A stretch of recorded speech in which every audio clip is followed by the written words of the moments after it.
मित्रांनो, चालू घडामोडीमध्ये जर सगळ्यात जास्त चर्चेमध्ये कोणतं राज्य असेल काही दिवसापासून, तर ते केरळ आहे. आणि केरळच्या बाबतीमध्ये आपल्या परीक्षेमध्ये वेगवेगळे भरपूर प्रश्न विचारले जाणार आहेत.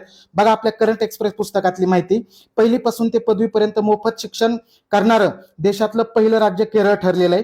त्याच पद्धतीने केरळ बाबतीत इतर कोणत्या गोष्टी आपण लक्षात ठेवाव्या ज्याच्यावर प्रश्न विचारणार आहेत ते सुद्धा खाली दिलेले आहेत. भारतातील पहिलं डिजिटल साक्षर राज्य केरळ, भारतातील पहिलं अत्यंत गरिबीमुक्त राज्य केरळ, भारतातील पहिले पेपरलेस उच्च न्यायालय केरळ उच्च न्यायालय, भारतातील पहिला पेपरलेस जिल्हा न्यायालय कल्पेट्टा केरळ मधलंच आहे.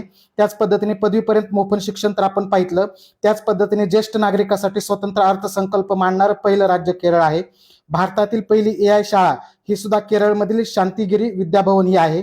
भारतातील पहिली AI शिक्षिका जिचं नाव इरिस आहे ती सुद्धा केरळमध्येच आहे. जगातील पहिलं पूर्णपणे सौर ऊर्जेवर चालणारं जे विमानतळ आहे ते कोचीन आंतरराष्ट्रीय विमानतळ हे सुद्धा केरळमध्येच आहे.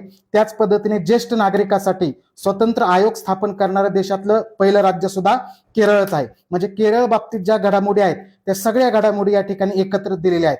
असंच आपलं जे तिमाही करंट एक्सप्रेस पुस्तक आहे याच्यामध्ये सगळ्या घडामोडी ज्या आहेत त्या महत्वाच्या ह्या सुटसुटीत तुम्हाला उपलब्ध करून दिलेल्या आहेत, जेणेकरून तुम्हाला वाचताना बोर होणार नाही आणि तुमचा एकही चालू घडामोडीचा प्रश्न हा मिस होणार नाही आणि तुम्हाला त्याचं योग्य उत्तर देता येईल. अशा पद्धतीने साधी सोपी सुटसुटीत मांडणी असणारं मार्च पर्यंतच्या चालू घडामोडी असणारं अद्ययावत पुस्तक नुकतंच मार्केटमध्ये आता उपलब्ध झालेलं आहे, करंट एक्सप्रेस तिमाही. एकदा दुकानात जा, नक्की पहा, 100% तुम्हाला पुस्तक हे आवडणार आहे. या पुस्तकाला कोणताही पर्याय उपलब्ध नाही हे सुद्धा लक्षात ठेवा. त्याच पद्धतीने चालू घडामोडीच्या प्रश्नांचा जर तुम्हाला सराव करायचा असेल तर चालू घडामोडी आणि पोलीस प्रशासन यांचा एकत्रित आपण प्रश्नसंच बनवलेला आहे. हा प्रश्नसंच सुद्धा 100% तुम्हाला फायदेशीर ठरणार आहे.